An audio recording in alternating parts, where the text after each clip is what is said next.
아니마와 아니무스 모든 있을 수 있는 귀령 가운데서 부모 귀령은 실제적으로 가장 중요한 것이다. 그러기에 보편적으로 널리 확산된 조상 숭배는 본래 유령을 달래는 데 이바지했지만 보다 높은 문명 단계에서는 본질적으로 도덕적이며 교육적인 제도가 된 것이다. 중국이라고 되네요. 부모란 아이에게는 가장 가깝고도 영향력이 많은 친족이다. 그러나 성인이 되면 이런 부모의 영향은 분리되며 부모 상들은 의식에서 더욱 밀려나고 뒤이어 오래 지속되면서 심지어 강압적인 영향을 주기 때문에 약간 부정적인 징후를 갖게 된다. 이런 방식으로 부모상은 낯설게 정신적 외부에 머물러 있다. 융이 스피릿이라고 하는 것을 대부분 영혼이나 귀령으로 지금 여기서 번역을 하고 있는데 여기서 귀령이라는 개념을 썼어요. 그래서 여러 개의 스피릿이 우리에게 있는데 그 중에 중요한 것 중에 하나가 부모의 스피릿이다. 이제 이런 얘기를 하고 있고 나중에 시몬이라는 것은 소울을 그렇게 번역해서 쓰고 있어요. 우선 그 용어상 그런 것을 구별을 하면 좋겠고 우리가 조상 숭배라는 것을 여기서는 ancestor cult라는 걸로 서양 사람들은 번역을 했어요. 조상 숭배가 어떤 면은 동양사회에서는 사회의 제도의 근간을 이루었기 때문에 어떤 도덕적이고 교육적인 제도가 됐다는 것은 서양 사람도 인정하고 있는 것이죠. 근데 그 조상 숭배 사상이 우리 한국에도 굉장히 뿌리 깊은데 그게 요즘 많이 퇴색하고 있는 거죠. 그래서 우선 부모의 상에 대한 얘기를 하고 있는데 각자마다 달리 보는 거죠. 대부분 부모의 이미지가 나중에 슈퍼이고로 흡수됐다고 보는데 많은 경우에 여기서 융은 부모의 상이 성인이 되면 이런 부모의 영향은 분리되면서 부모의 상이라고 해 parental images라고 보는데 부모의 상들이 의식에서 더욱 밀려나고 뒤이어 오래 지속되면서 심지어 강압적인 영향을 주기 때문에 약간 부정적인 징후를 갖는다. 이런 얘기는 부모의 상들이 어떻게 자녀들의 영향을 미친가 하는 대상관계 이론 쪽에서 나중에 굉장히 발달한 이론들이 나오는데 멜라니 클라인 이론이나 이런 대상관계 이론 속에서 그 이론이 있기 이전에 융이 쓴 얘기로 보여요. 그러니까 융이 그런 대상관계 이론을 아직 발달하지 않은 상태에서 본인 나름대로 관찰한 바로는 부모의 이미지들은 어떤 경우에 굉장히 나중에 부정적인 어떤 강압적이고 부정적인 이미지 같은 게 계속해서 남아 있어서 이게 통합되지 않고 남아 있는 부모의 이미지 같은 것을 융이 관찰했던 것으로 보여요. 그래서 이게 부모의 이미지 자체가 의식에서 밀려나면서 정신적 외부에 머물러 있었다. 그러니까 어떤 부모의 이미지 중에 인격으로 통합되지 충분하게 동일시가 일어나는 부분도 있지만 특히 심리적으로 어려움을 겪고 있는 분들은 배드 아버지트의 이미지, 배드 아버지트는 어떤 면에서는 인격으로 통합되지 못한 부모상일 가능성이 굉장히 높죠. 그런 부분을 융이 강압적이고 부정적인 부모상들이 정신적 외부에 머물러 있었다고 하는 게 자아나 셀프의 개념에 통합되지 않은 어떤 부모의 이미지를 관찰했던 것으로 보여요. 그러나 이제 성인 남성에게 부모 대신에 직접적인 주변의 영향으로 등장한 것은 부인이다. 부인은 남편과 함께 살고 있고 어느 정도 같은 연령층이라는 점에서 남편을 수행하며 남편에 속해 있다. 즉 부인은 나이로나 권위 또는 체력으로도 남자의 상위가 아니다. 그러나 부인은 영향력이 많은 요소이다. 그 요소는 부모처럼 비교적 자율적인 이마고를 산출한다. 그러나 그것은 부모상처럼 분리되는 것이 아니라 의식에 연합된 채 보존될 수 있는 것이다. 남성의 심리와는 너무도 다른 심리의 소유자인 여성은 항상 그래왔다.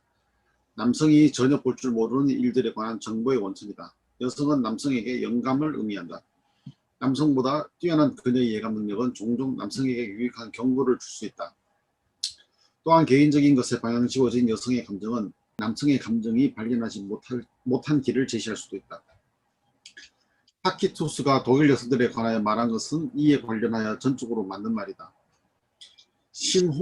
심혼의 여성적 특질의 주된 원천이 틀림없이 여기에 있지만 그것만이 오직 하나의 원천인 것 같지는 않다. 즉 어떤 남성도 여성적인 것이라고는 하나도 없을 정도로 완전히 남성적이기만 한 사람은 없다. 오히려 대단히 남자다운 남성이 사실은 물론 잘 보호하여 숨겨놓은 매우 부드러운 종종 부당하게 여성적인 것이라고 표현된 그 정서 생활을 하고 있는 것이 사실이다. 그러나 남성에게는 여성적인 특징을 가능한 한 억압하는 것이 미덕으로 간주되어 있다. 여성에게 남자 같은 여자가 적어도 지금까지는 소화시키기 어려운 것으로 간주되는 것 같다. 물론 여성적인 특징과 성향이 억압되면 무의식 속에서 이에 대한 요구가 축적된다. 물론 여성의 심혼의 임하고는 당연히 이러한 요구의 저장소가 된다. 그러기에 남성은 흔히 사랑의 선택에서 자기의 무의식적인 여성성의 특이한 종류에 가장 잘 일치하는 여성을 얻으려는 유혹에 빠진다. 그러니까 바로 자신의 심혼의 투사를 될 수 있는 대로 주저없이 수용할 수 있는 여성이다. 그런 선택은 남성들이 흔히 이상적인 경우라고 여기고 느끼지만 이런 식으로 가시적으로 결혼하는 것은 그 남성 자신의 최악의 약점이 될 수 있다. 이것은 상당히 많은 매우 기묘한 결혼을 설명해 줄 수 있을 것이다.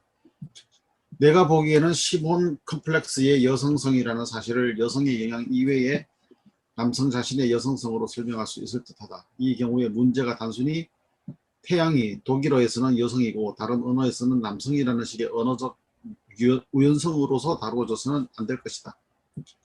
심혼의 여성성에 대해서는 모든 시대의 예술이 증거를 제시하고 있다. 그 밖에도 우리는 여성이 심혼을 갖고 있는가란 유명한 물음을 가지고 있다. 아마도 심리학적인 통찰을 갖고 있는 대부분의 남성은 헤가드가 순종해야 할 그녀에 대해서 말할 때 그것이 무엇을 의미하는지를 알 것이다. 또한 대부분의 남성은 분우아의 안티네아에 관한 서술을 읽을 때 그들 마음 안에서 어떤 현이 울리는지를 알 것이다. 또한 그들은 그와 같은 은밀한 그러나 때로는 너무도 분명히 예감되는 사상을 가장 잘 구현하는 여성이 어떤 종류의 여성인지 쉽게 알 것이다. 그런 작품들이 세상에서 널리 인정받고 있다는 사실은 여성적인 아니마상에는 어떤 초개인적인 것이 있다는 것을 시사한다. 그것은 단지 개인적인 고유성 덕분에 덧없는 존재가 가능한 그런 것이 아니라 오히려 어떤 전형적인 것이라는 것, 눈으로 볼 수 있는 단순한 표면적인 연결이 아니라 방금 제시하였듯이 어딘가에 보다 깊이 뿌리박고 있는 것임을 시사한다. 라이더 헤가드의 분우아는 이런 예감을 명쾌하게 그들의 아니마 모습의 역사적 측면에서 표현하고 있다. 아는 바와 같이 주관적인 준비태세의 개입 없이는 인간적 경험이란 없고 또한 어떤 경험도 불가능하다. 그런데 어디에 그 주관적인 준비태세가 있는가? 그것은 궁극적으로 그런 경험을 인간에게 하도록 허용하는 선천적인 정신구조로 이루어지고 있다. 그러기에 남성의 전체 본질은 정신적으로나 육체적으로 여성을 전제로 한다. 남성의 체계는 선언적으로 여성에게 초점을 맞추고 있다. 마치 물, 빛, 공기, 소금, 탄수화물 등이 특정한 세상에 완벽하게 예배된 것 같다. 남성이 태어난 그 세계 형태는 남성에게는 이미 잠재적인 상으로서 선천적인 것이다. 그리하여 남성에게는 부모, 아내, 자녀, 탄생과 죽음 등이 그런 잠재적인 상들이며 정신적인 준비태세로서 나타난 것이다. 물론 이와 같은 선언적 범주들은 집단적 성질의 것이다. 그것들은 보편적인 부모, 아내, 그리고 자녀들의 상이며 결코 개인적인 숙명이 아니다. 그러기에 이러한 상들은 또한 내용이 없는 것, 그래서 무의식적인 것이라고 생각될 수 있다. 선언적 범주는 경험적 사실과 만나게 됨으로써 비로소 내용, 영향 그리고 끝내는 의식성에 도달한다. 무의식적 준비에 접하여 삶을 각성시키는 그러한 상들은 어떤 의미에서는 우리 조상의 모든 경험의 침전물이지만 그와 같은 경험 자체는 아니다. 우리의 현재에 제한된 지식으로는 적어도 그렇게 보인다. 솔직히 말해서 나는 아직 한 번도 기억의 상들이 유전된다는 데 대한 확고한 증거를 찾지 못했다. 그러나 나는 개인적 특성을 전혀 내포하고 있지 않은 집단적 침전물과 함께 개인적으로 특정된 기억의 유전이 나타날 가능성을 배제하고 있지 않다. 남성의 무의식 속에는 여성이라는 유전된 집단적 상이 존재한다. 남성은 그 여성상의 도움으로 여성의 본질을 파악한다. 이렇게 유전된 상은 시몬의 여성성의 세 번째로 중요한 원천이다. 여기서 시몬의 여성성을 세 번째 원천이라고 하고 있는데 상당히 어려운데 첫 번째, 두 번째, 세 번째라고 하는데 첫 번째, 두 번째를 뭘로 볼 수 있을까요? 글쎄요. 여기서 세 번째는 여성이라는 유전된 집단적 상이 존재한다. 그래서 이 남성은 그 여성상의 도움으로 여성의 본질을 파악한다. 그래서 유전된 상이라고 하는 개념 세 번째 여성성의 원천을 보고 있는데 첫 번째 여성성의 아마 융은 보통 실제 외부에 있는 여성으로부터 우리가 인트로젝션 한 것을 얘기를 하는 것 같아요. 첫 번째. 실제 여성이 아까 우리 부모의 상 얘기를 먼저 했었죠. 부모의 상이 우리 내면화되는 것을 얘기를 하고 있는 내면화되어 있지만 그게 조금 이질적이어서 우리의 정신 밖에 있는 것처럼 정신적 외부의 부모의 상이 머무르고 있다 이런 얘기를 하고 있는데 그와 관련해서 얘기한 게 어떤 부인에 대한 상이 우리의 비교적 자연적인 이마고를 산출한다. 그래서 실제 자기 부인의 이마고가 첫 번째 이렇게 하나 여성상으로 들어오고 있어요. 그런데 이 이마고는 부모상처럼 분리되는 것이 아니라 의식에 연합된 채 보존될 수 있다. 하니까 어쩌면 남성의 심원 속에 이 여성상이 일부를 이룬다고 한다면 이 여성성이 그 심원 속에 포함되는 것처럼 보이죠. 그래서 여성 자기 부인상이 마치 부모의 상처럼 하나의 이마고로 형성이 된다고 한다면 자연적인 이마고가 실제 외부에 있는 대상의 이마고가 되겠죠. 그런데 이 특성이 부모 상처럼 분리되지 않고 의식에 연합된 채 보존될 수 있다 이렇게 보고 있는데 두 번째는 남성 안에 있는 여성성이라고 하는 부분을 아까 얘기를 했었죠.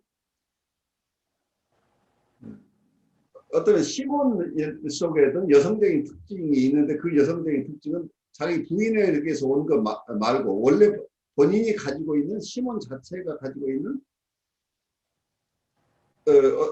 여성상이 있는데 우리가 타고날 때 누구나 남성상과 여성상을 같이 타고난다고 하는 부분에 아주 원초적인 이론처럼 보여요. 프로이드도 우리의 남성성과 여성이 같이 있다고 할 때 이 여성성이 우리 시몬의 일부다라고 보는 거죠.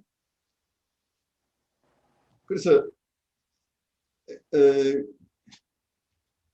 여기서 얘기하고 있는 것은 여성적인 특징과 성향이 억압되면 무의식 속에 이해된 요구가 축적된다 이렇게 하면서 우리의 시몬의 여성적인 부분은 가능한 한 억압하는데 그 억압된 것이 여성의 이마고 속에 하나의 저장된다 또 이런 개념을 쓰고 있죠. 그러니까 어떠면 여성적인 이마고가 아까 형성되죠. 외부 대상관계 이론 쪽에서 본다면 여성의 안에 내적 대상이 형성된다는 얘기죠. 안에 이마고가 형성되는 그 여성의 내적 대상인 이마고로부터 상당한 영향을 받는데 여기에 자기가 본래 가지고 있던 여성성도 여기에다 저장이 된다. 이렇게 얘기를 하고 있죠. 그 세 번째를 두 번째하고 구별을 내는 게 가능할지 조금 의심스러워요. 그런데 여기서는 유전에 대한 얘기를 하고 있죠. 세 번째가 남성은 무의식 속에는 여성이라는 유전된 집단적 상이 존재한다. 그래서 남성은 그 여성상의 도움으로 여성의 본질을 파악한다. 이렇게 유전된 상은 시몬의 여성성은 세 번째 중요한 원천이다. 그래서 세 가지 원천을 얘기하고 있는데 첫 번째하고 두 번째는 좀 구별이 되는데 두 번째하고 세 번째가 이게 엄밀하게 구별되는 건지 조금 의아스러워요. 왜냐하면 남성이 가지고 있는 여성적인 특징을 쭉 얘기해서 이게 두 번째 원천이라고 한다면 세 번째 원천은 유전을 얘기를 하고 있는데 그래서 여성이라는 유전된 집단적 상이 여성에 대한 상이 있다. 이런 개념으로서 세 번째 원천이라고 하는데 두 번째 원천과 세 번째 원천을 구별하는 것이 쉽지 않을 것으로 보여요.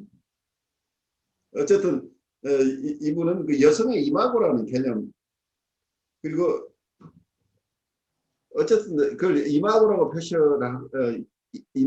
표현하거나 내적 대상이라고 표현하거나 우리의 대상 표상이라고 얘기를 하거나 근데 그 속에서는 여러 원천에서 온 여성상들이 그 속에 직접 함께 모여 있게 된다 이런 얘기를 하고 있는 것으로 보여요. 그 다음에 가면서 얘기를 들어보죠. 독자들이 이미 이해하였을 것이라 생각되지만 여기서 거론되는 것은 결코 신혼의 철학적 및 종교적 개념에 관한 것이 아니라 부분적으로 자율적인 기능의 반의식적인 정신적 컴플렉스의 존재에 관한 심리학적 인정에 관한 것이다. 물론 이러한 주장은 심리학의 철학과 종교와의 관계처럼 시몬의 철학적 혹은 종교적 개념과 조금이라도 관련이 있는 것은 사실이다. 나는 여기에서 학파 간의 논쟁에 관여하고 싶지 않으며 철학자나 신학자에게 다소라도 시몬이 도대체 무엇인지 그가 시몬을 어떻게 이해하는지를 증명하고자 시도하고 싶지는 않다.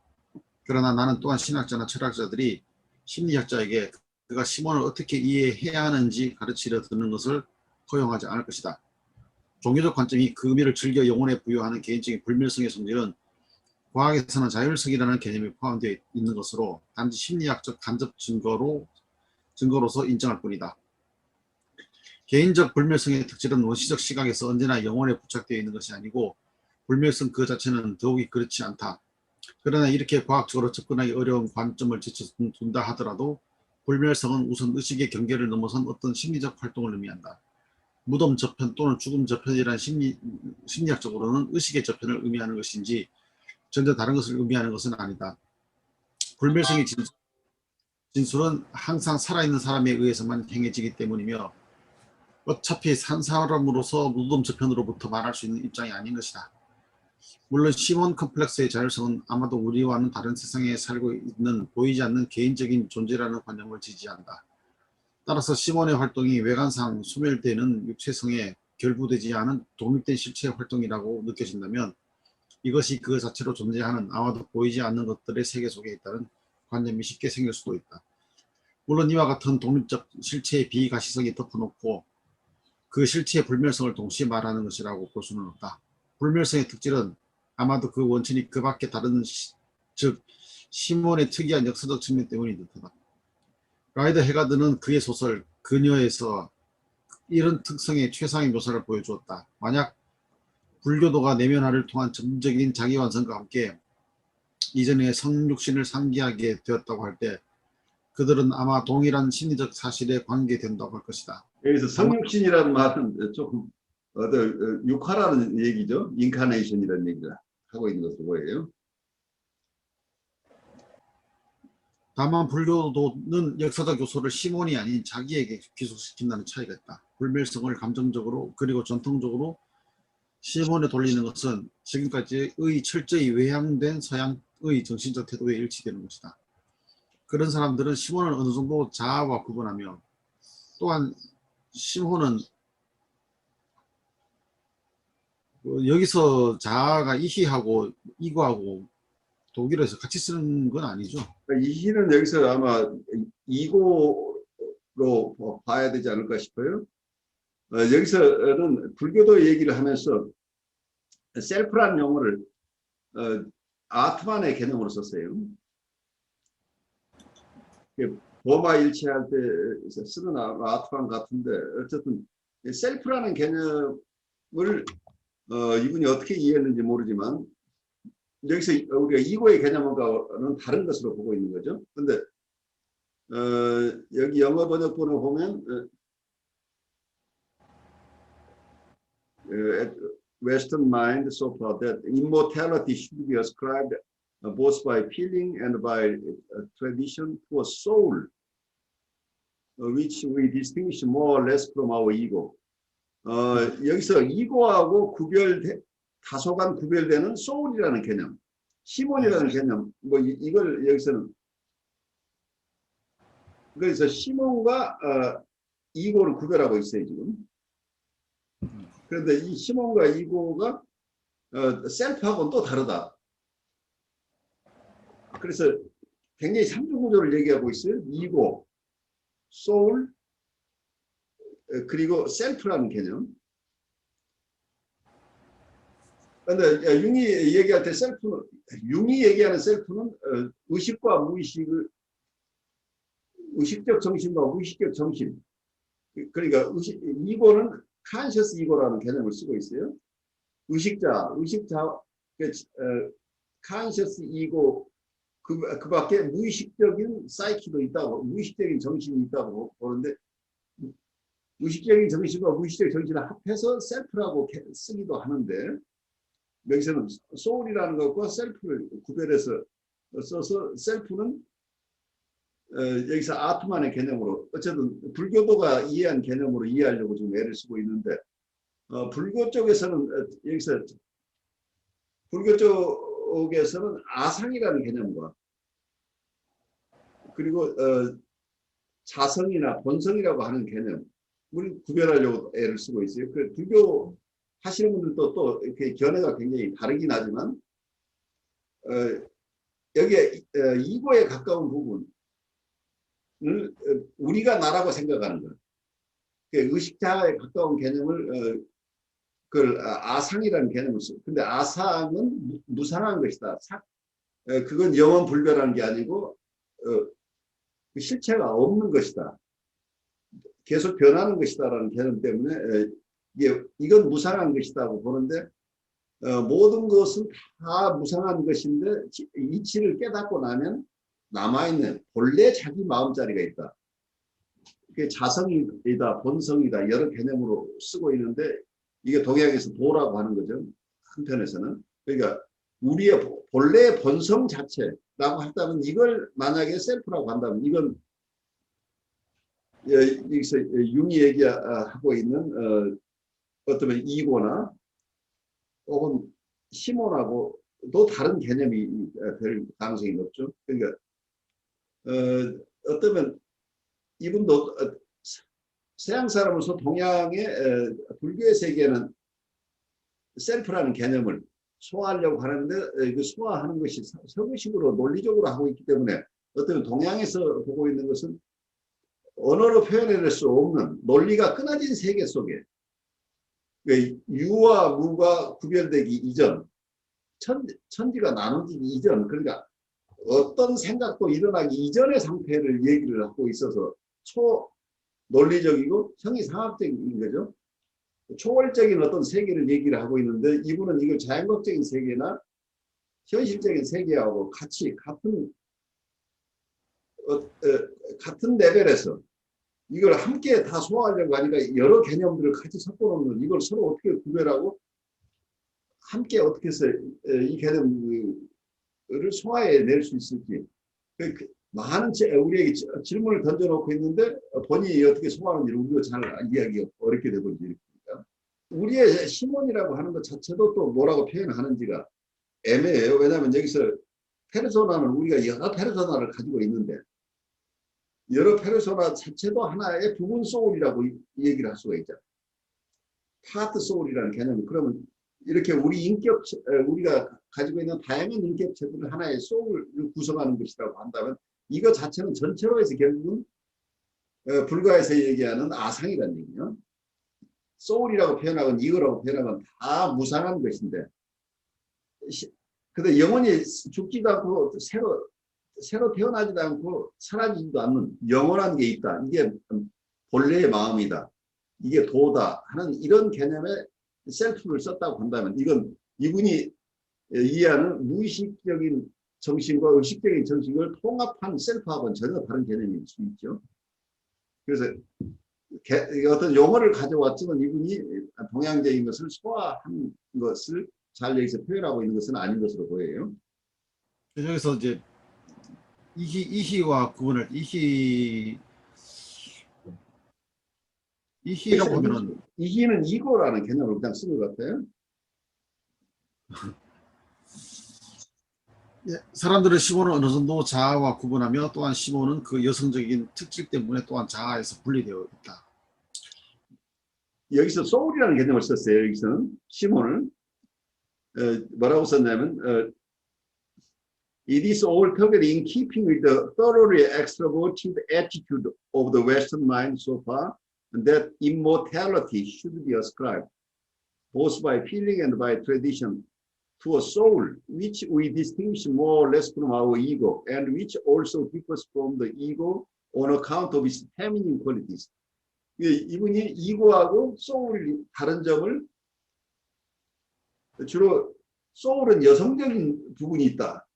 이래서 이고하고 다르다. 이런 표현을 하고 있어요.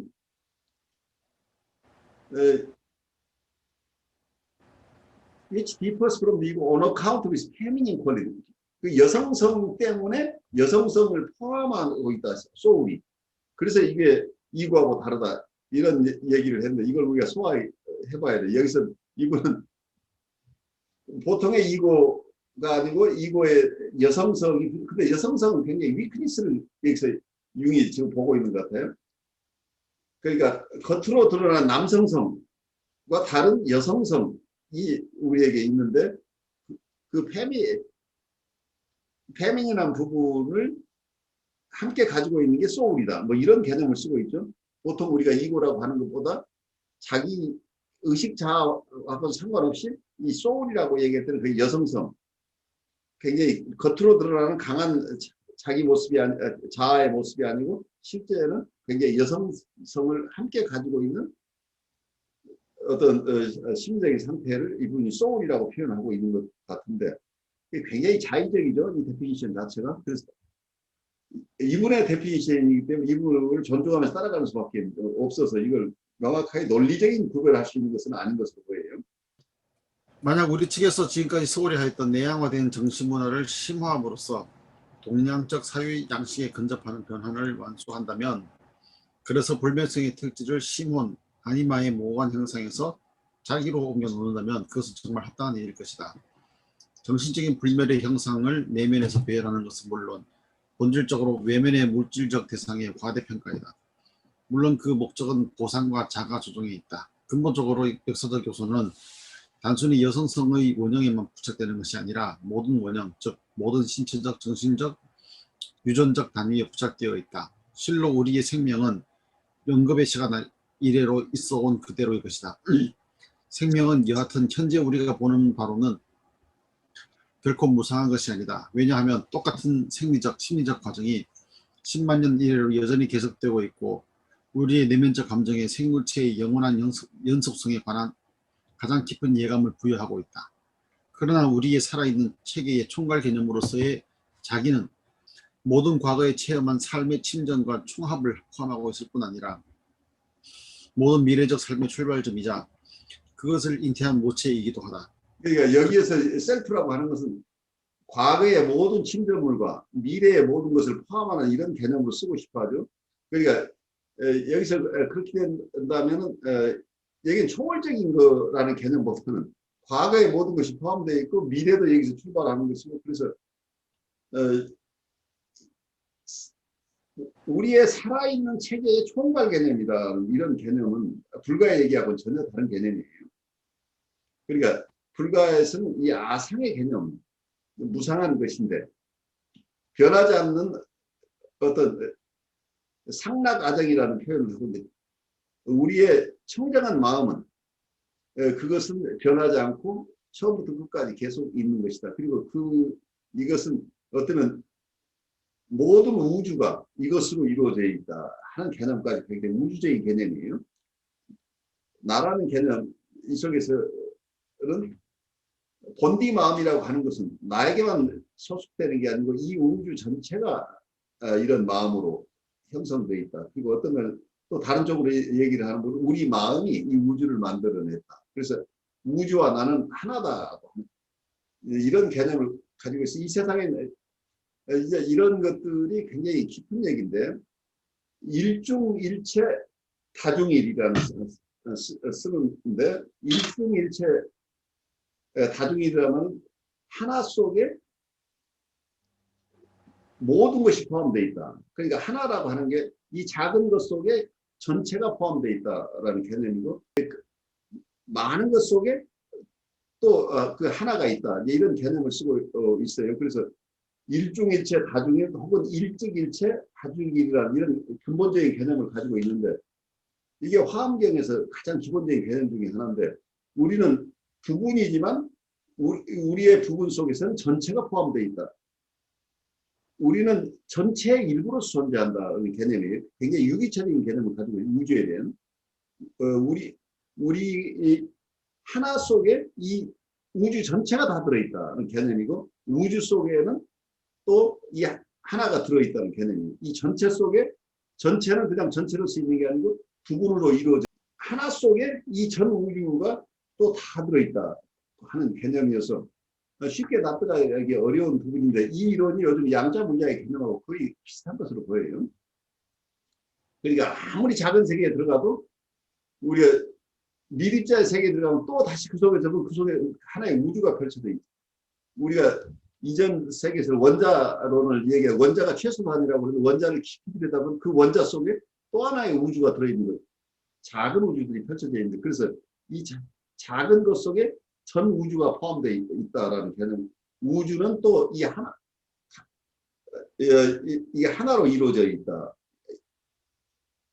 이런 개념들인데 이 개념을 서양 사람들 논리로서는 잘 이해가 안 되니까 나도 이걸 소화할 수 없고 이건 많은 수행을 하신 사람 한 분들만이 증언하고 있는 경지들에서 그래서 논리적인 게 아니고 이건 체득한 결과라고 깨우쳐야 안다는 건데 이걸 깨우쳐야 아는 것을 논리로 풀니까 이 논리로서 풀어낸 것을 이해하는 것이 사실 불가에서도 하는 얘기가 팔만대장경을 다 읽어도 수행을 하지 않은 사람은 이걸 이해하지 못한다고 하는 게 이제 이런 얘기들이죠. 우리는 모든 걸 분별심으로 항상 좋고 나쁘고 선하고 악하고 밝고 어둡고 이렇게 어떤 분별심을 가지고 세상을 항상 이해하는데 이 분별심이 생기기 이전의 세계를 얘기를 하는 거니까 거기에는 언어가 없는 세계인 거죠. 언어가 없는 세계고 분별이 없는 그 세계에 대한 기술을 하고 있는데 우리는 그런 이렇게 분별하기 이전에 그 원래의 마음을 우리가 누구나가 다 가지고 있다 이런 얘기를 하고 있는 거죠. 그래서 서양의 개념과 동양의 개념을 융도 소화하려고 애를 쓰고 있는데 그래서 자기 나름대로 소화한 것을 가지고 여기서 설명하려고 애를 쓰고 있는데 아마 용도 어려워하고 저도 이거 설명하기 어려운 마찬가지인 것 같아요. 왜냐하면 이 세계는 논리가 끊어진 세계, 논리를 뛰어넘어야만 체득하는 세계인데 끊임없이 논리를 가지고 거기에다가 자연과학적인 우리의 관념을 가지고 계속 설명하려고 애를 쓰니까 한계에 부딪히는 것 같아요. 이게 그 성경에 보면은 그 하나님의 말씀이 이제 그 들리는 소리도 없고 언어도 없어도 온 세상에 퍼진다 이렇게 나오거든요. 강하게 들린다 이렇게 성경에서 말합니다. 부처님이 선불하면서 처음에 설법하신 것은 빛으로 했다고 그래요. 그 비슷한 얘기잖아요. 빛으로 처음 설법을 하셨다는 얘기. 그런데 몇몇 제자가 알아듣는데 굉장히 극소수기 때문에 결국은 모든 사람들을 다 깨우치도록 하려면 기초부터 가르쳐야 된다고 시작이 되다 보니까 수없이 많은 말씀을 하시게 되고 그걸 경전으로 담다 보니까 팔만대장경이 되고 이렇게 굉장히 다양하게 설명을 하고 있지만 그 에센스는 어떤 사람은 잘 준비된 사람은 부처님 말씀 그냥 고지고대로 한마디만 잘 신뢰하고 들어가면 바로 깨친다는 이런 얘기를 하고 있는 거죠. 그래서 동양의 선에서는 즉시 그래 어떤 경전을 통해서 깨우치는 길도 있지만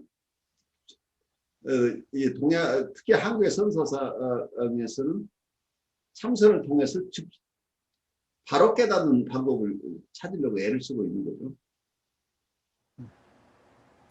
그래서 보면은 이게 그 말을 많이 해서 이해되는 게 아니라, 보통 이제 성경 말씀에서 만남 있잖아요. 만남. 그렇죠.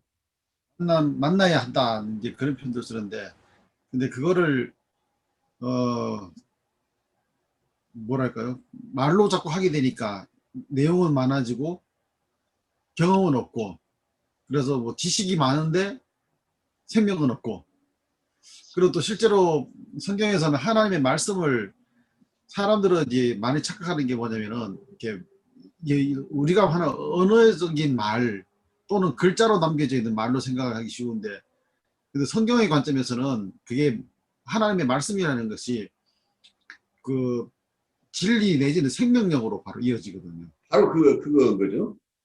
하나님의 말씀이라고 하는 게 진리라는 얘기인데, 말하자면.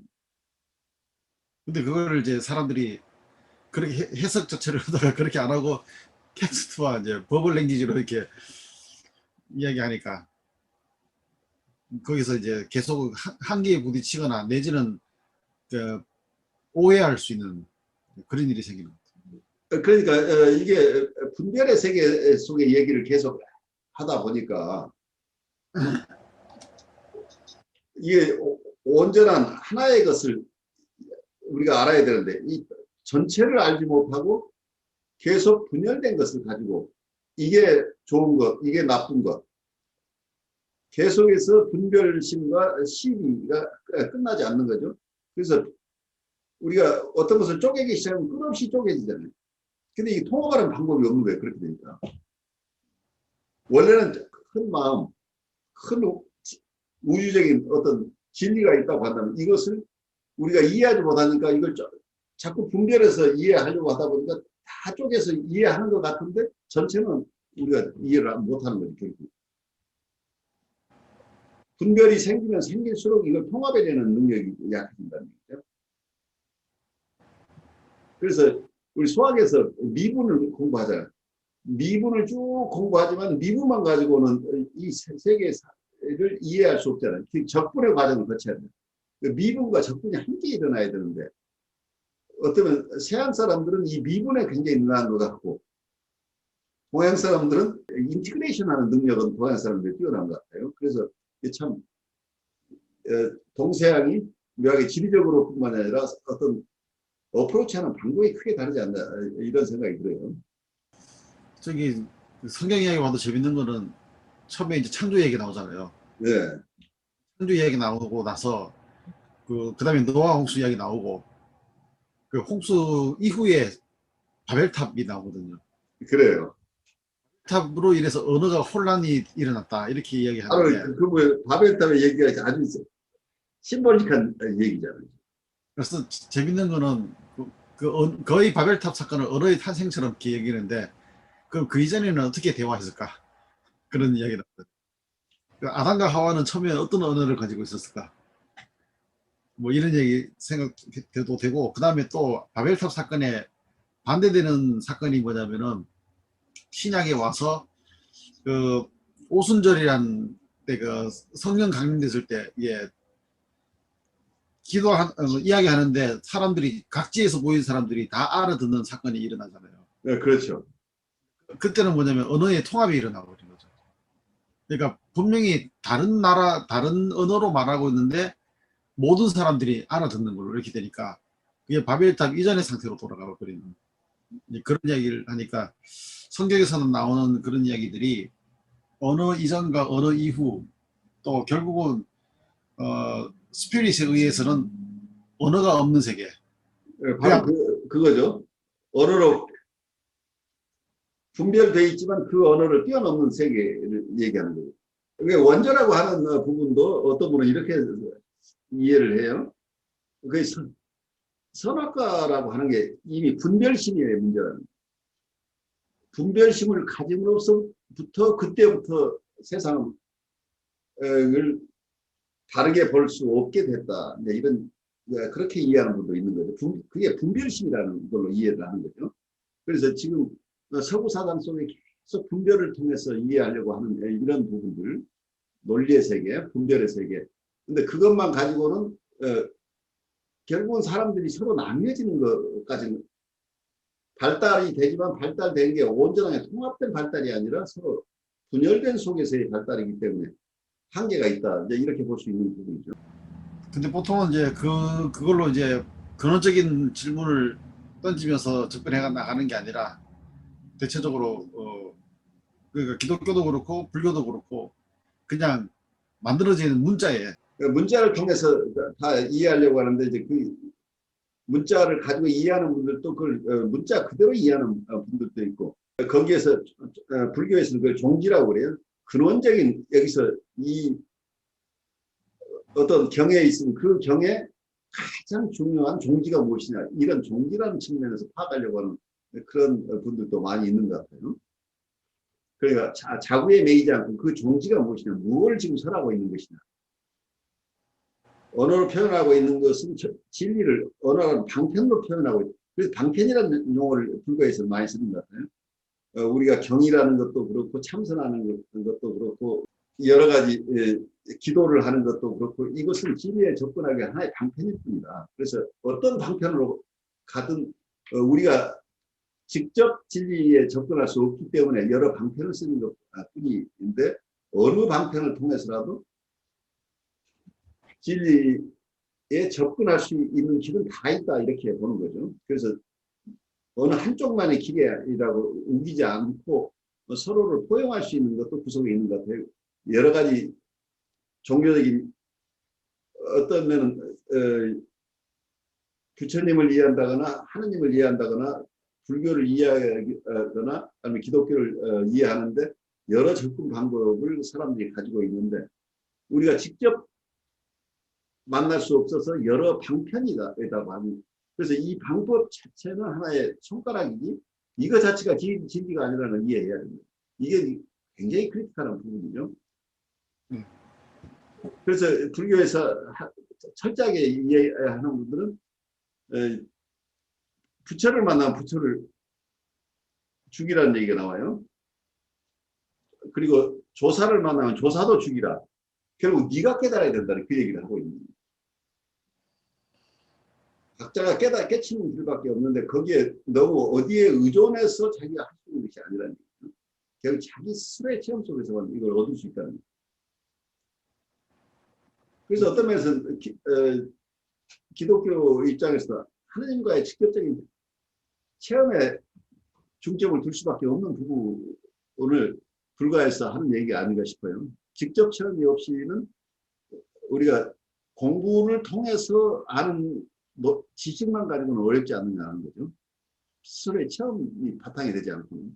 성경에도 그런 표현들이 많이 쓰거든요. 그 뭐 맛보아 진리를 맛보아서 알아야 된다 이렇게 맛보아 알지다 이런 말. 그렇죠. 안다라고 하는 자체가 그냥 지식으로 아는 게 아니고 말하자면 모든 삶인데 그 속에는 무의식적인 것 또는 충동적인 것까지 다 포함해 가지고 그럴 때 안다 이렇게 표현하거든요. 근데 이상하게 사람들은 그게 자꾸 지적인 인지적인 것으로만 한계가 되니까 그리고 어떻게 보면은 그거를 체험적으로 아는 것을 상당히 부담스러워하는 것 같아요. 어쩌면 우리가 두려움이 있죠. 네.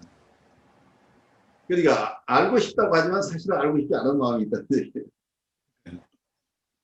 내가 만약에 진리를 대면한다면 내가 진리대로 살 수 있을 것인가 하는 두려움이다. 그러니까 그걸 이제 성경에서는 하나님을 만나면 죽을 것이다 이런 표현들 쓰거든요. 네, 그렇죠. 죽게 된다. 그래서 진리를 만나고 내려온 이제 모세가 하나님을 만나고 이제 산에서 내려오니까 사람들이 얼굴이 너무 빈다니까 좀 가려달라고 우리가 죽을 것 같다 이제 그런 생각이 되거든요. 그러니까 진리를 아는 사람을 만나는 것도 두려운 거죠. 그렇죠. 동양의 관점에는 우리가 여기서 내놓은 아니마의 개념이 없다. 마찬가지로 페르소나의 개념도 없다. 이것은 결코 우연이 아닐 것이다. 왜냐하면 이미 위에서 시사한 바와 같이 페르소나와 아니마 사이에는 보상적 관계가 존재하기 때문이다. 그런데 페르소나의 개념이 없다고 하는 것 자체가 지나친 얘기일 가능성이 있죠. 불교에서 여러 가지 상을 얘기하는 게 이런 개념들이죠. 아상이나 인상, 중생상, 수자상 상을 얘기를 하고 있는데 그 상 자체가 이제 페르소나 개념하고 굳이 다르다고 얘기할 수 없는 거죠. 우리가 살아가면서 나라고 생각하는 게 페르소나입니다. 그러니까 우리가 페르소나는 우리가 살아가면서 여러 페르소나를 동시에 산다고 볼 수 있는 거예요. 내가 어느 직업인으로서의 내 페르소나도 있지만은 가정 내에서 부모로서 또 어떨 때는 자녀로서 형제로서 또 사회의 구성원으로서 각 단체에서 각각 어떤 역할이 주어지고 그 역할을 충실히 수행하는 게 여러 개의 페르소나를 우리가 가지고 있는 거죠. 근데 그거 자체가 하나의 불가에서 얘기하는 아상이라는 개념으로 볼 수 있겠죠. 그래서 이고의 개념이나 아상, 어떤 페르소나의 개념이나 이런 것들이 불가에서도 그런 개념들을 가지고 있는데 그 상들은 무상하다. 그거가 영원한 게 아니라는 것을 깨치다. 이게 바로 환이라는, 이게 환상이라는 것을 이해하라는. 우리가 영원하다고 나라는 존재를, 내가 생각하는 이 상 자체가 영원한 존재라고 착각해서 내가 영원히 살 것처럼 그 나의 집착하는 그 상에 집착해서 사는 것 자체가 우리 중생의 삶이라고 하는 얘기를 하고 있는 거예요. 그러니까 그보다 더 깊은, 그걸 넘어서는 차원의 원래 나를 만날 수 있는 힘이 있어야 된다는 얘기를 하고 있거든요.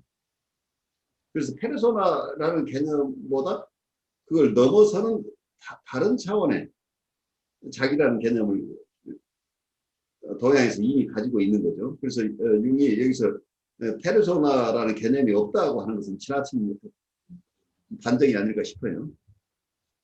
그 보통은 불교에서 가지고 있는 윤회한다고 하잖아요. 그렇죠. 윤회라는 개념을 쓰고 있죠. 그게 꼭 불교의 개념인가 싶은 생각도 들고요. 어디서 왔는지 저는 뭐 그건 정확히 모르겠지만 그것도 어떻게 생각해 보면은 그냥 한 생애가 끝나고 다음 생애가 시작된다는 그런 개념보다는 어쩌면 인간이 경험하고 있는 뭐랄까 인간을 넘어서서 생명체가 지니고 있는 어떤 특징의 특성에 대해서 그 생각할 수 있는 그런 사람이 말한 것이 아닐까 그런 생각도 해봤거든요. 왜냐면은 곤충이든지 동물이든지 간에 그 속에서도 뭐 제가 뭐 참새 한 마리 그 저기 데려다 놓고 있지만은 지나다닐 때는 별로 상관없지만은 이제 알고 나니까 어떤 관계가 형성되니까 이 참새도 뭔가 생각하지 않을까 하는 그런 느낌을 갖게 되거든요. 그러니까 거기에서 어쩌면 불가에서 얘기하는 게 만물에 불성이 있다고 하는 게 그 얘기다. 그러니까 그거를 만약에 동시에 그걸 다 느낀다면은 그걸 그때 생각하는 것이 사람이나 짐승이나 곤충이나 생명을 지닌 것들은 어떻게 보면 다 연결되어 있지 않을까. 예. 그런 생각하면 그거를 단순하게 그냥 그 윤회가 죽은 다음에 다시 태어난다는 생각보다는 통합적인 그런 통합적인 개념. 개념으로 볼 수도 있겠죠. 그래서 아까 얘기한 대로 우리는 전체와 부분이 결코 다른 게 아니라는 얘기를 하고 있는 것은 내가 한 개인으로 살고 있지만은 나는 이 우주의 일부라고 한다면 나는 우주의 일부로서 당당하게 살아야 되고 그리고 도덕적으로 살아야 되는 의무까지 포함되는 거죠. 그러니까 이 우주 전체가 내 책임이라는 얘기가 되는 거죠. 한쪽에서 보면 내가 우주와 맞닿아 있다고 한다면 내가 어떻게 행동하느냐는 이 우주가 어떻게 앞으로 변화하는 것하고 직결되어 있다는 얘기죠. 그래서 깊이 들어가면 도덕률하고 연결되는 부분들이에요. 그러니까 단순하게 부분이 전체고 전체가 그 부분 속에 전체가 다 있고 전체는 부분으로 이루어졌다 하는 개념이 깊이 들어가게 되면 굉장히 많은 것을 시사하는 거죠. 우리의 어떤 우주의 원리인 거죠. 그래서 어떤 한국인이라고 하는 개념이라고 한다면 한국인 속에서 나도 한국인이라고 한다면 이 한국인 한 사람이 내 속에는 어쩌면 한국인 전체의 삶이 내 안에 있고 그리고 한국인이라고 막연하게 하지만 이런 내가 포함돼야 이게 한국인 전체가 이루어지는 거죠. 이런 한 사람 한 사람이 이루어져서 한국인이라는 개념이 되기 때문에 이 한 사람 한 사람이 결국 전체로서의 한국인을 구성하기 때문에 이 한 사람 한 사람이 잘하거나 못하는 것은 결국 한국인 전체가 잘 되느냐 안 되느냐가 연결되는 거죠. 그리고 어떤 부분이 중요하다고 하는 건 어느 한 부분이 잘못하면 다른 부분하고 바로 직결되기 때문에 다 연결되어 있습니다. 그 자기의 고립된 자기라는 게 없다는 얘기죠. 이 화엄 사상에서 본다면 결국 나는 전체의 일부다라고 보는 거죠. 그리고 한편에서는 이게 자존감의 근원이기도 하죠. 내가 이 우주의 일부로서의 나라고 하는 개념을 가지고 있는 거죠. 그와 함께 책임감이 보여되기 때문에 이 얘기는 어쩌면 우주에 대한 근본 이해와 함께 개개인의 도덕성하고 연결되는 거고 각자의 셀프이스팀하고 관련되는 이런 여러 가지 것을 시사해 주는 거죠. 그래서 우리가 너무 각자가 독립된 인격으로서 서구 사람들이 각각 이게 쪼개서 이해하는 건데 서양 사람 이게 아무리 쪼개도 그 쪼개지는 게 아니라는 거예요. 쪼개고 쪼개도 결국 너는 전체의 일부일 뿐이라는 얘기예요. 그 부분에서 어쩌면 독립성만을 강조하는 서구의 개념과 지나치게 전체로서의 인간을 이해하려고 하는 동양의 개념 이 두 가지가 서로 함께 존중돼야 될 부분이 이제 이 속에 있는 거죠. 페르소나는 개별적 의식과 사회 사이의 하나의 복잡한 관계 체계이며 일종의 가면이라고 하는 것이 적절할 것이다. 그것은 한편으로는 다른 사람에게 어떤 특정한 인상을 주기 위해 국리된 것이며 다른 한편으로는 개인의 참된 본성을 가리기 위해 국리된 것이다. 참된 본성을 가지는 것이 불필요하다는 주장을 하는 사람은 페르소나와 동일시하여 자기 자신을 알지 못하는 사람뿐이다. 다른 사람에게 인상을 주는 것이 불필요하다고 하는 사람은 자기 이웃의 참된 본성을 의식하지 못하는 사람뿐이다. 사회는 각자 개인에게 주어진 일정한 역할을 가능한 한 완벽하게 해낼 것을 기대한다. 아니 기대해야 한다. 따라서 목사라면 객관적으로 공적 기능을 수행할 뿐 아니라 그 외의 다른 모든 시간과 모든 여러 상황 아래에서도 주저없이 목사의 역할을 할 것을 기대한다. 사회는 이것을 일종의 안전보장책으로서 요구한다. 즉 각자는 자기의 위치에 서야만 한다. 한 사람은 구두장이로서 다른 한 사람은 시인으로서 자리를 지켜야 한다. 그가 두 가지 다 하는 것은 기대하지 않는다. 두 가지를 다 하는 경우란 바람직하지도 않다. 그것은 좀 이상하기 때문이다. 그런 사람은 물론 다른 사람과 다르며 별로 믿음성이 없다고 생각한다. 학문의 세계에서 그는 비전문가요. 정치적으로는 예측할 수 없는 거물이며 종교적으로는 자유사상가이다. 간단히 말하면 부족하고 믿음성 없다는 의심이 항상 그를 따라붙는다. 왜냐하면 사회는 시인을 겸하지 않는 오직 구두장이만이 전문적으로 제대로 된 신발을 제공할 수 있다고 확신하기 때문이다. 개인적으로 한 가지의 뚜렷한 모습을 드러내는 것은 실제로 중요한 일이다. 왜냐하면 유일하게 사회에 알려진 평균 인간이 어떤 유능한 일을 수행하기 위해서는 한 가지 일에 머리를 써야 하기 때문이다. 두 가지를 한다는 것은 평균 인간에게는 좀 힘겨운 일이다. 우리의 사회는 분명 그런 이상적인 것에 초점을 맞추고 있다. 그러기에 어떤 것을 이루고자 하는 사람이 누구나 이와 같은 사회적 기대를 고려해야 한다는 사실은 결코 이상한 것이 아니다. 물론 개성을 가진 사람으로서 아무도 이와 같은 기대에 남김없이 몰입할 수는 없을 것이다. 이런 점에서 인위적 인격의 구축은 피할 수 없는 필연성이 되고 있다. 예절이나 좋은 습관의 요구는 유익한 가면을 만드는 계기를 마련한다. 그러면 그 가면 뒤에는 사생활이라 일컫는 것이 있다. 이런 너무도 잘 알려진 의식의 분리, 흔히 우스꽝스럽게도 서로 다른 두 개의 형상으로의 분리는 가혹한 심리학적 조작으로서 반드시 무의식에서의 보복이 있을 수 있는 것이다. 융의 개념 속에는 항상 어떤 가면이다. 의식과 무의식, 거기에 보복, 뭐 이런 용어들, 이런 개념 자체는 굉장히 성적으로 느낀대요. 여기서 페르소나를 살아야 되는 것처럼 여기서 얘기를 하고 있죠. 서구사회 합리성의 생각에서는 우리가 어느 하나의 지정, 이게 말하자면 중세에서 너는 농사 짓는 사람이 농사 짓는 일만 해야 되고, 선원은 선원의 일만 해야 되고, 구두장에는 구두장의 일만 해야 되고, 봉건적인 사고가 이 속에서 지금 계속 살아있는 것처럼 느껴져요. 그래서 우리가 전문화된 어떤 특수한 역할을 하는 이 페르소나를 완벽하게 살아야 된다. 이게 강박이잖아요. 그래서 어떤 면에서 이게 철저하게 살다 보면 페르소나가 자기라고 믿는 거죠. 셀프하고 페르소나가 동일시가 일어나는 거죠. 그래서 이제 이것이 모든 권위의 근원이라고 보는 게 불가의 생각이에요. 이 아상을 자기라고 고집하는 한 이 세상은 번뇌로 그 사람은 아상을 끊임없이 자기라고 믿고 그 아상을 완벽하게 갖추기 위해서 노력하는 이런 모습 자체가 결국은 번뇌의 세계에서 벗어나지 못하고 이 집착의 세계라는 거죠.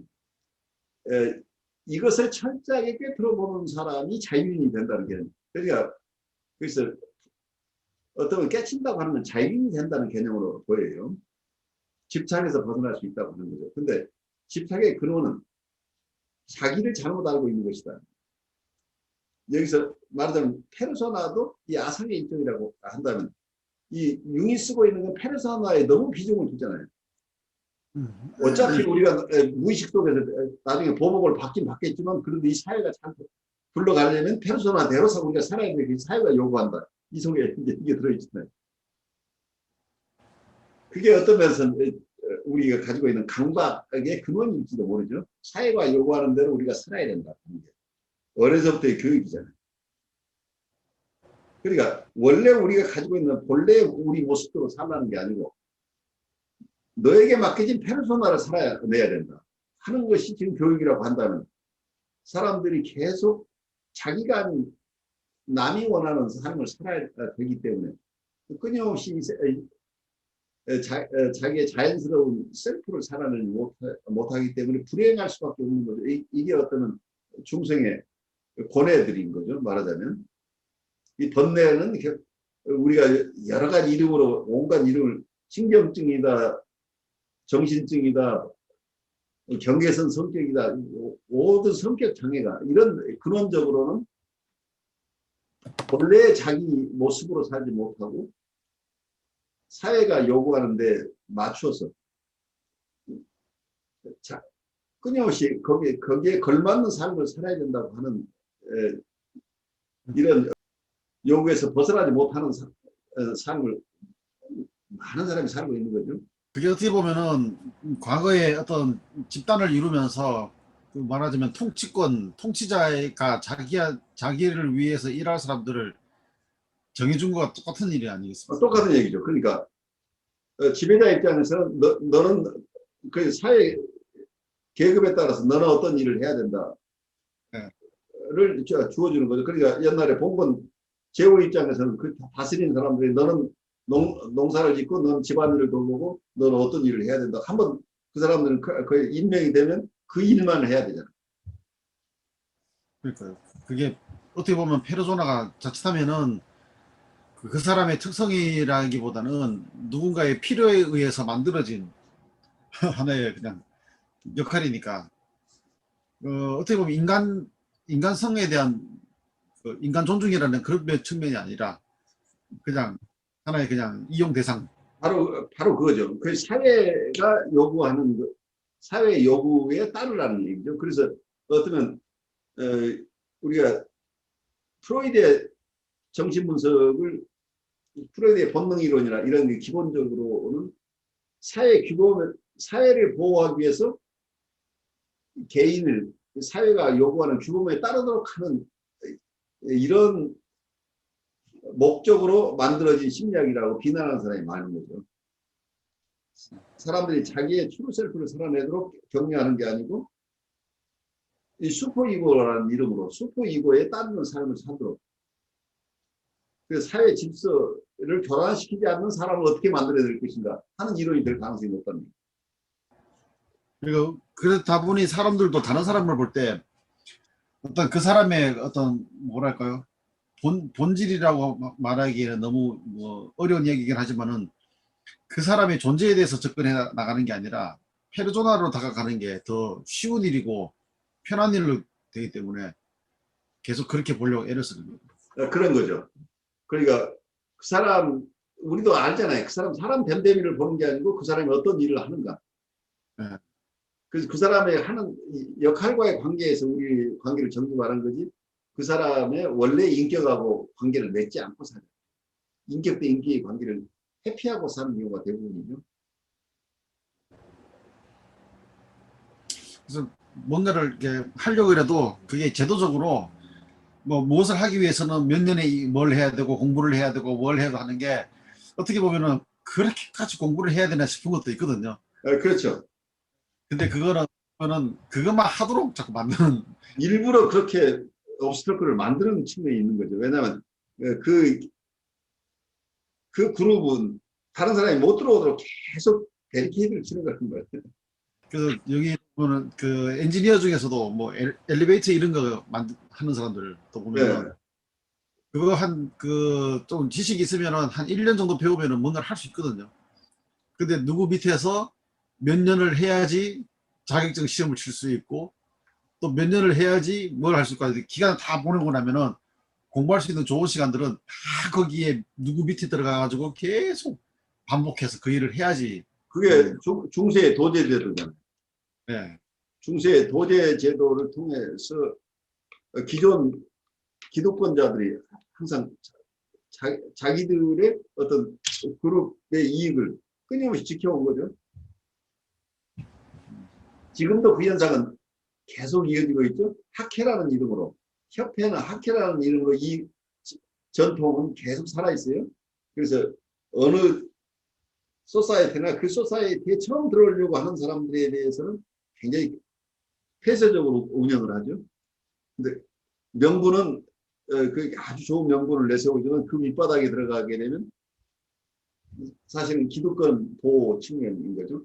한국의 의사협회나 변호사협회가 하는 일들을 보면 한국뿐만이 아니고 어느 나라나 그런 직능단체들이 하고 있는 것을 보면 외부 사람들에게는 들어오기 굉장히 어렵게 하고 그 속에 있는 사람들 자기의 이권을 보호하는 단체로 가는 경우들이 대부분이죠. 어떻게 보면은 그 페르소나라는 것을 획득하는 것보다 더 중요한 게 어떻게 그 역할을 계속 제대로 해 나가느냐 이제 그런 것들이 필요한데 요즘 현대 사회나 중세부터 보면은 획득하는 걸로 돼 있잖아요.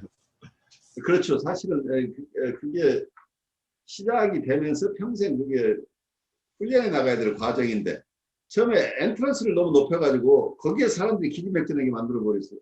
들어올 사람을 줄이는 묘한 방법을 택하는 거죠. 그래서 어떻게 보면은 그 진정한 다른 사람들과 어째 존재로서 만남을 가진다는 게 쉬운 일이 아닌 것 같고 심지어 결혼하는 문제도 보면은 페르소나에 묶여서 결혼하는 경우가 대부분이잖아요. 비일비재한 거죠.